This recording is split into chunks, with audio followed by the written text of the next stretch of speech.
For thousands of years, humans have been struggling with one single question. What happens after death? Does our soul really go somewhere? Are heaven and hell just stories? Or is there some truth after death that science hasn't been able to understand yet? Time changed, civilizations changed. But this question never changed. And to find the answer to this very question, 5 brilliant medical students make a dangerous decision. Instead of watching death from a distance, they want to feel it themselves. For a few minutes, they stop their own heartbeat, just to know what really happens to a person after dying. Is there really light there? Or darkness? Or something beyond imagination? But the question is not what they saw after death. The real question is, when they came back, were they truly alive? Or did they bring something else back with them? This was around the year 1990. A young girl, Courtney, who must have been about 22 or 23 years old, was going somewhere in the car with her little sister Teresa. There was a deep bond between the two. Teresa was not just her sister, but her responsibility, her peace, and her greatest happiness. The road was normal, the weather was calm, and light laughter was echoing inside the car. But life doesn't always need a big storm to change. Sometimes a small carelessness is enough. While driving, Courtney's attention shifted from the road to her phone for just a few moments. It was only 1 second. But that 1 second weighed heavily on her entire life. An oncoming vehicle, sudden brakes, a violent collision. The sound of shattering glass. And then a terrifying silence. When everything stopped, it was already too late. In that accident, Teresa lost her life. Courtney survived. But inside her, such a heavy burden of guilt settled, that it broke her from within every single day. She felt that one mistake of hers had snatched away her sister's entire life. From that very day, a question was born inside her. Is death really the end? Or can it somehow be reversed? This very question would later lead her down that dangerous path. 9 years have now passed since the car accident. Time has moved forward, and Courtney has become a very talented medical student. She is completing her training in a large hospital. From the outside, she appears completely professional, but inside her, the same old question about death is still alive. One day in the hospital, she meets a woman named Lauren. Lauren's heart had stopped for a few seconds, and technically, she had been declared dead for a short period of time. However, the medical team managed to bring her back to life. Courtney shows more interest in this case than usual. In a calm voice, she asks Lauren that when her heart had stopped beating, did she feel anything? Did she see anything? Any different kind of experience, any light, or just darkness? Lauren is about to say something, as if she has something to tell. But just then, other members of the medical staff enter the room and say that the patient needs to be shifted to another room. As Lauren is being taken away, she looks at Courtney and asks her one question: have you ever lost someone close to you? Before Courtney can respond, the staff takes Lauren away. Courtney remains standing there, and the same unanswered question begins to echo once again in her mind. After this, we are shown that Courtney is sitting in the hospital library. In front of her, several medical books related to life, death, and the afterlife are open. She is reading with complete concentration, as if she is not just looking for information, but searching for a deeper answer. There is seriousness on her face, and in her eyes the same old question is visible: what really happens after death? At the same time, her eyes fall on her friend Sophia, who is sitting in front of her. Sophia appears quieter and more troubled than usual. Courtney looks at her carefully and then asks why she is so upset. At first, Sophia tries to avoid the question, but slowly she begins to share what is in her heart. She explains that her parents put a lot of pressure on her regarding her studies. They constantly taunt her because she is not as good in academics. Her parents have spent a lot of money on her medical education, and now they expect her to succeed at any cost. This mental pressure is breaking her from the inside. Then Courtney takes Sophia outside to cheer her up and to take her for a walk. Here we come to know that Sophia is Courtney's best friend. She shares everything with her, just the way someone should with a true friend. After that, we are shown that Courtney goes to her college friend, Jim. She asks him if he is free tonight. When she asks him this way, Jim misunderstands her intention and takes it in a different sense. He casually replies that he is always free for her. However, Courtney means something completely different. She tells him that if he is free, then he should meet her at exactly 1 a.m. in the basement of the old hospital building. Jim assumes that she might be calling him for something personal or some other reason, and he does not fully understand what she is planning. Later, we see that Courtney has already reached the basement of the old hospital building, and Sophia is with her. After a short while, Jim also arrives there. Seeing both of them together, Jim looks surprised and says that she did not tell him Sophia would also be there. That is when Courtney calmly tells them that she has a plan. Courtney explains that post-mortem scans show that even after death, the brain does not immediately become completely inactive. If the brain is just an organ, then why does it not die instantly the moment the heart stops? People often talk about seeing light or having unusual experiences during clinical death. What exactly are those experiences? Are they just chemical reactions, or something else? Can that process be mapped scientifically, just like a seizure can be mapped? If they could document what truly happens after death, it would be a groundbreaking discovery in medical science. Jim calls it madness and even pseudoscience. Sophia is hesitant as well. But Courtney insists that there is only one way to find out, to experiment on themselves. She says that she wants them to stop her heart for a short time. She will lie inside the imaging scanner, which will record real-time pictures of her brain's hemodynamic activity.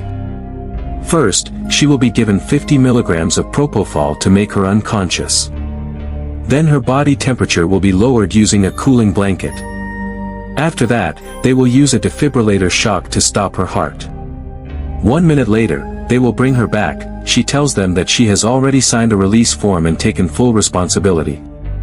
She is young and physically fit, and both Jim and Sophia are trained in emergency medicine, so reviving her should not be a problem. She has also checked the security and cleaning staff timings. They have about 45 minutes. Sophia refuses and says she will not help in stopping her heart. Courtney replies that if she does not want to participate, then she can at least stand at the door and make sure no one comes inside. Finally, she reminds them that the scanner has a magnet, so no metal objects or keys should be brought into the room. After that, everything begins to happen exactly the way Courtney had planned. She is given the injection that is supposed to stop her heart rate, and gradually all her vital signs begin to stabilize and then slow down. Sophia is extremely nervous because she has no idea whether this plan will actually work. She repeatedly tells Jim to stop and cancel everything before it is too late. But Jim does not stop. He continues to follow the exact procedure that Courtney had instructed. About 60 seconds after Courtney loses consciousness, her heart rate suddenly disappears from the monitor. A flat line appears on the screen, indicating that her heart has stopped. At that moment, we see that Courtney's soul separates from her body. She rises upward, moving through the layers of the building toward the roof, observing what people are doing on different floors. Then she moves toward a bridge, passes by a church, and finally reaches a place where she experiences something extraordinary: bright northern lights and a powerful, otherworldly sensation. Meanwhile, nearly 2 minutes have passed. Sophia begins to panic because the revival procedure that Courtney had explained is not working properly. Both Jim and Sophia are confused and overwhelmed.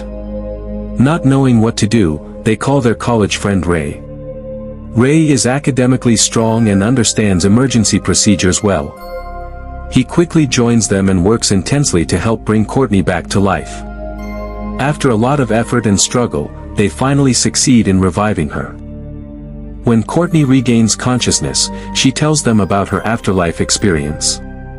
She explains how she felt her soul leave her body and describes what she experienced. Later, they checked the recorded brain scan data on the laptop. On the screen, it is clearly visible that shortly after her heart stopped, a different kind of energy or activity flashed in her brain. This shocks all of them, because it does not look like a normal medical pattern. Since Courtney performed the Afterlife experiment on herself, her friends begin to notice a change in her.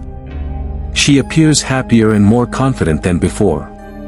There is a different kind of calmness on her face.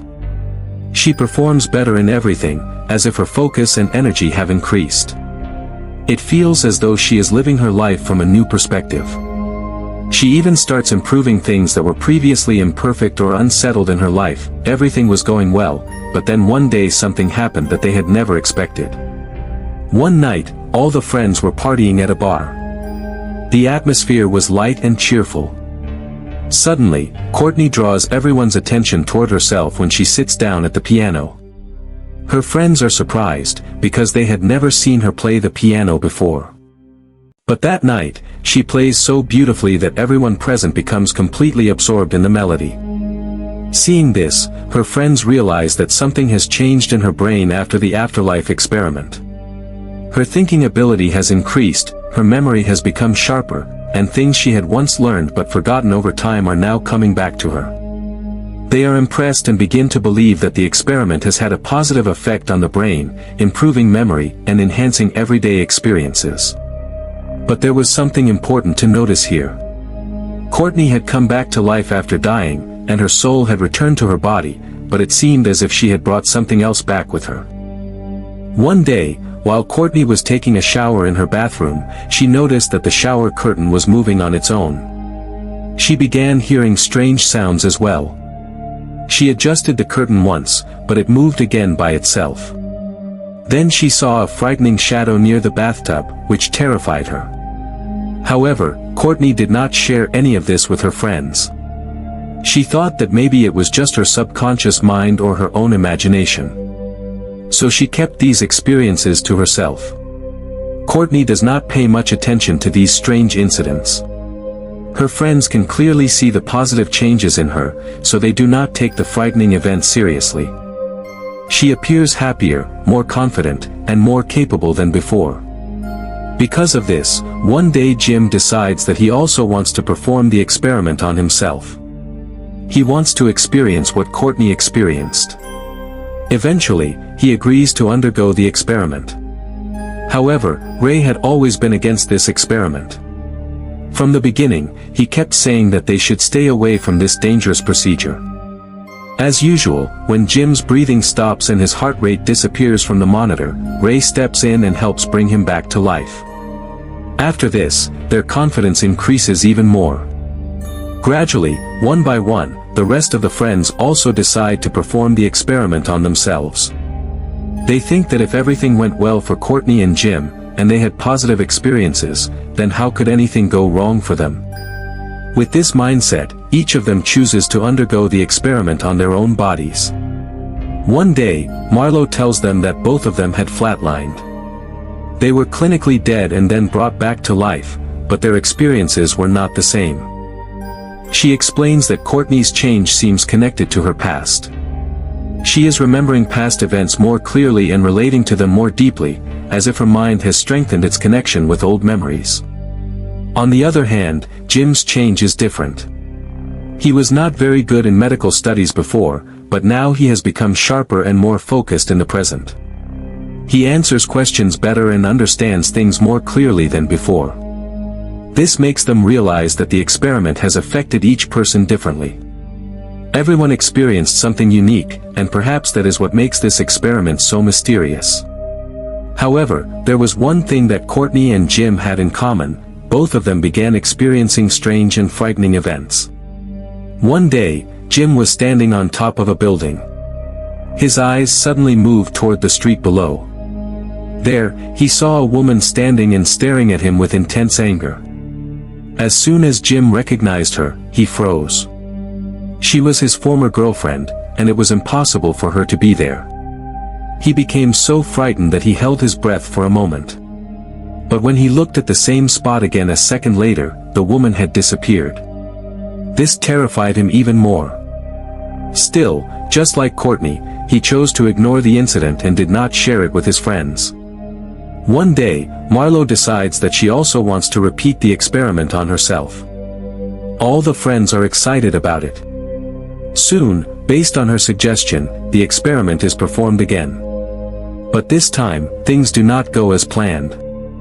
Marlo's heart remains stopped longer than the agreed time. Her friends try their best to revive her, but she does not come back immediately. During her near-death experience, Marlo feels as if she is trapped in deep water, surrounded by poisonous fish. She then sees a frightening dead body. It feels like she is stuck in a loop and unable to escape. After intense effort, her friends finally succeed in bringing her back to life. At that moment, Jim receives a call from Courtney. In a frightened voice, she tells him that she has seen her dead sister, and she looked terrifying, as if she wanted revenge. Hearing this, Jim becomes serious and immediately asks where she is. Courtney replies that she is at her house. Without wasting any time, Jim leaves his yacht and heads straight toward Courtney's home. Then we are shown that Courtney is alone in her house. Strange noises begin to echo through the rooms. Sometimes it feels as if her sister is trying to scare her. At other moments, lights suddenly turn on in dark rooms, and the radio begins playing loudly on its own. Terrified by these incidents, Courtney quickly takes out her phone and starts recording a video. Speaking into the camera, she says that she did not perform the experiment to make history or for scientific achievement.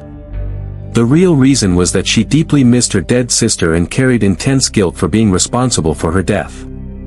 She apologizes to her sister through the camera, but things were not that simple. Courtney realizes that her younger sister's spirit is not going to let her go that night. Terrified, she tries to run out of the house, but her sister's figure keeps appearing in front of her again and again. In panic, she runs toward the stairs. As she reaches near the window and tries to escape, her sister's figure suddenly appears and pushes her down the stairs. Courtney falls, and she dies instantly on the spot. Except for Roy, all the other friends began experiencing frightening events. Strange and terrifying incidents were happening to them because they had all taken part in the dangerous experiment. It seemed as if their past and their guilt were now haunting them. Roy had not performed the experiment on himself. Therefore, no negative activity was affecting him. He was living his normal life without any disturbance, as if none of this had impacted him at all. The frightening experiences were no longer limited to just one person. Except for Roy, all the other friends began facing terrifying incidents. Sophie kept seeing the girl whose private photos she had leaked. She was unable to escape her guilt, and several dangerous events began happening to her. Marlo experienced something similar. The person she had wronged kept appearing before her and attacking her. At one point, she almost lost her life, but Roy arrived in time and saved her.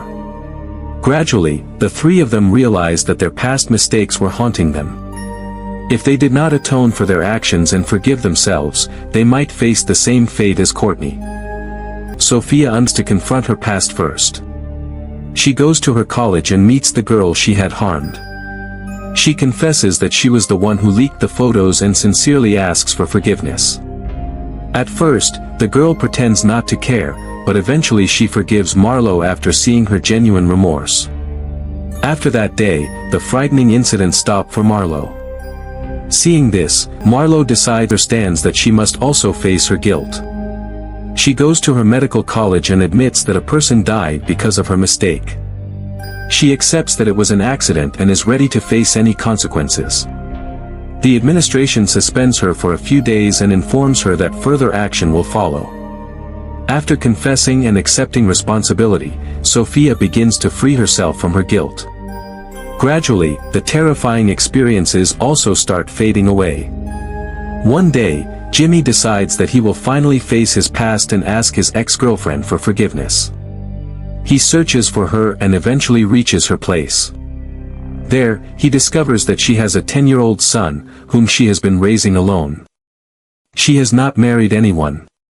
Jimmy tries to talk to her, but she slaps him and speaks to him angrily. Staying calm, Jimmy admits that what he did was wrong. He tells her that he now understands his mistake and wants to support her.